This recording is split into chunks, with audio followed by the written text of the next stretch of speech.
Are there aspects to your day that you feel as if you're just, checking the box? Do you ever strive to reach out of your comfort zone, become uncomfortable, and level up? Privileged to be your host, this is Jason Wabick. Now, let's uncheck the box.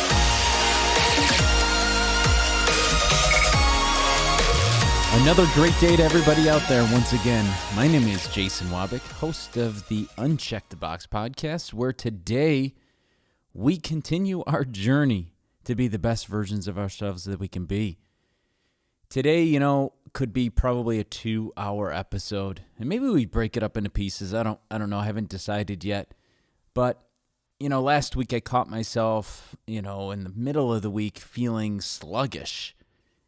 And I was like, okay, what's going on right now? I live a relatively healthy lifestyle. I've got my morning routine, I've got my afternoon routine, my evening routines.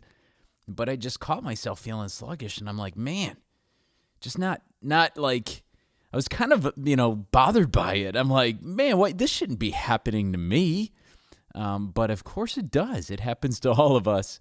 And it could be a series of different things. That's why I said this could be possibly a 2-hour episode, both on things that I'm aware of and probably things that I myself am not aware of. But we'll break down a couple things because, my friends, it's difficult to be the best versions of ourselves if we're just exhausted.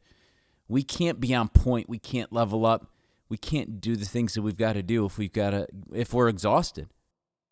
Fun fact for this episode, did you know that our brain only weighs 3 pounds? And that's only 2% of our body weight. However, it burns 20% of our energy reserve every single day. And that's far more than any other organ in our body. It's pretty darn important, right?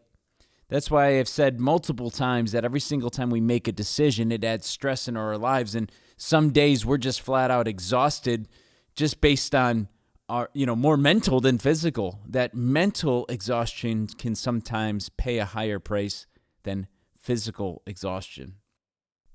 So why do I feel sluggish? Well, there's literally dozens of different reasons, or should I say answers to that question. And they stem from being more internal to maybe external. Some examples of internal exhaustion are if we're just simply anemic. It could be low vitamin count. Vitamins like B12 or vitamin D. We know how both of those are very important to how we feel. Could be thyroid issues, could be diabetes, low blood sugar.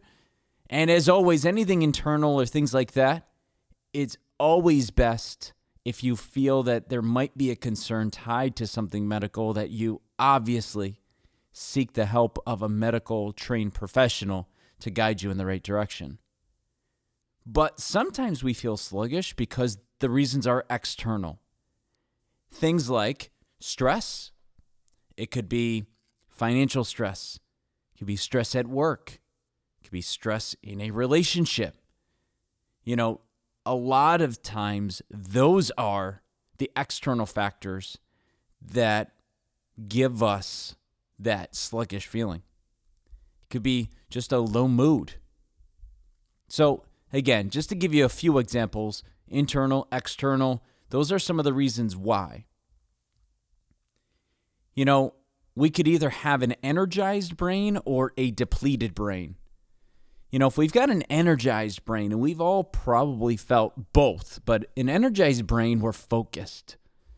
We can relate to emotion. We notice the connections that we have with people. We can easily predict outcomes in certain situations, and we make smart decisions. But we've also felt that depleted brain function, where we easily get distracted. We react impulsively to making decisions, and we can't see the implications of those decisions that we're making, as unwise as they might be. So today, everybody, I wanted to leave you all with a handful of things that can not only help us gain energy every single day, but also keep it, because that's the whole goal, right? Once we've gained it, we want to try to keep it. And then when we feel depleted, how can we re-energize ourselves? So, number one, it's all about diet. And boy, I'll tell you what, we could get lost in a rabbit hole here. And this is one avenue in which I can tell you that I'm not an expert. But here's a couple things that I found. Getting enough of the right calories, number one, is super important. And I understand there's different diets out there that promote calorie deficit. But just understand, anytime you're in a calorie deficit, especially if you're depriving your body of the right nutrients, it could make us feel depleted.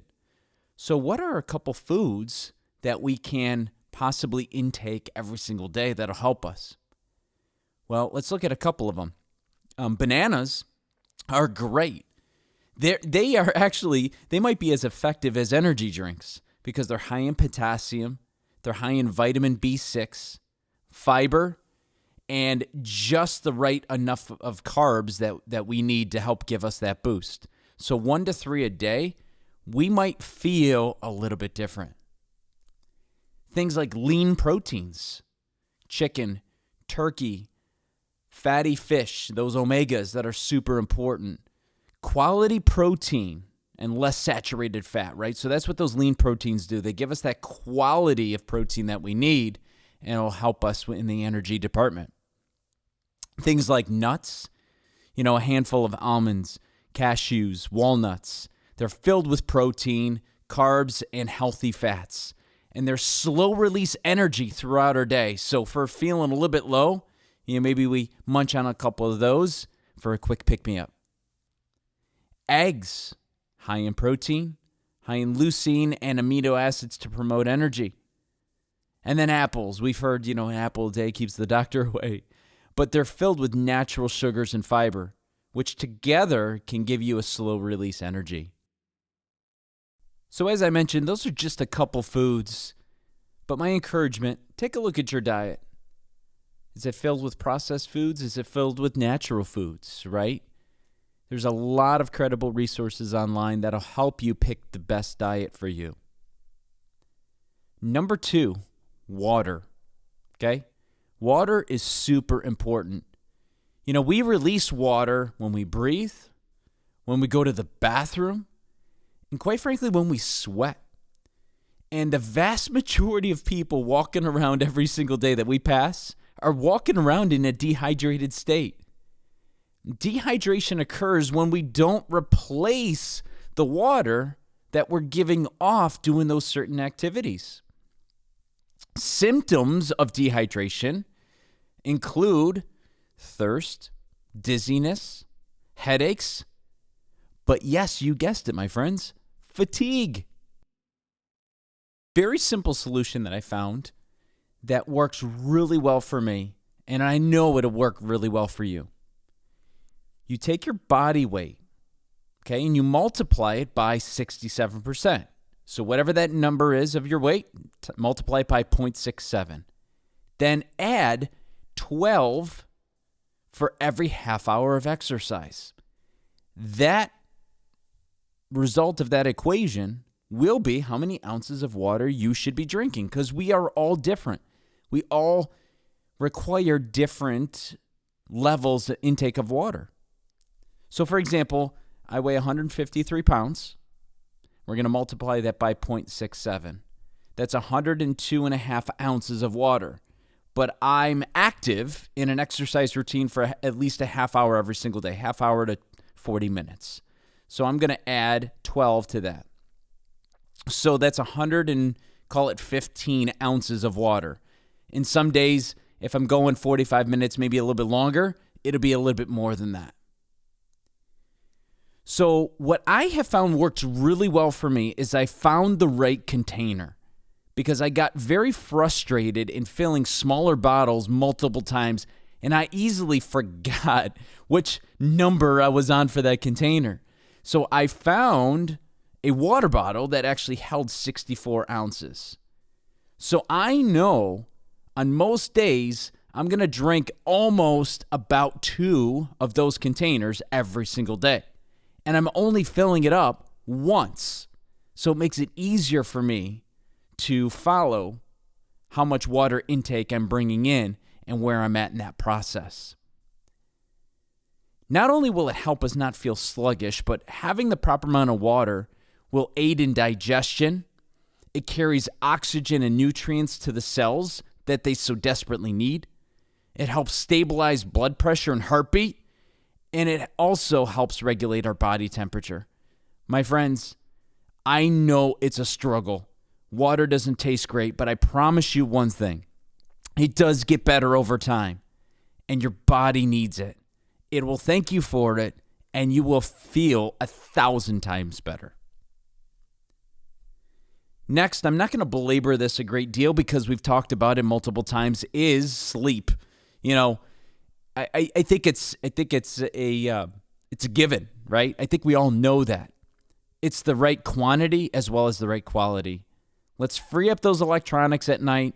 Let's give ourselves the best quality sleep for the right amount of time, and we will definitely give ourselves the best chance to not feel sluggish the next day. Next, physical activity. And yes, I said physical activity, not necessarily exercise, although exercise is very good, okay? But being just active, regular activity will increase base energy. And, things like even simply walking, you don't necessarily have to get your heartbeat up, although that is great, and there are some benefits of doing that. But just being active will give you that base energy that we're looking for. It increases production of brain chemicals that will, again, release those feel-good hormones.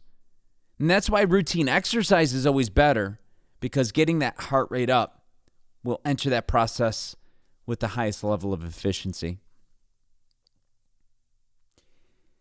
We've talked about this as well multiple times. Avoid caffeine and alcohol. But I'm going to give you a tidbit and something I did not know and I found in this research process. And this is a moment of did you know, because I didn't know this, on why caffeine and alcohol makes us feel sluggish. You ready? Caffeine and alcohol suppresses what's called ADH secretion. So ADH is the antidiuretic hormone, and it helps the kidneys manage the amount of water in our body. And when alcohol and caffeine suppress ADH secretion from the posterior pituitary gland, we have low levels of ADH in the kidneys, which means we have less water retained, and we end up just going to the bathroom more because our body's retaining less water. So not only is our sleep hijacked because we're getting up in the middle of the night to go to the bathroom, but our kidneys are not helping our body retain the proper amount of water. That's why when we wake up after all night of partying or whatever it might be, we feel pretty darn sluggish, or i.e. is known as a hangover. It's interesting. Did not know that. And, I know there's some elements of hydration in caffeine, and like coffee because it's obviously mixed with water. But I didn't know it really suppressed some of those, some of those hormones that are imperative to retaining water. So found that pretty powerful. So my friends, that's really what I wanted to focus on today. Again, ways that we can feel better every day by taking in the right amount of water, taking in the right amount of calories and the right vitamins and the right nutrients, getting the right amount of sleep, the right quality of sleep, getting ourselves active every day, and avoiding things later in the day. I'm not saying avoiding caffeine and alcohol completely, okay?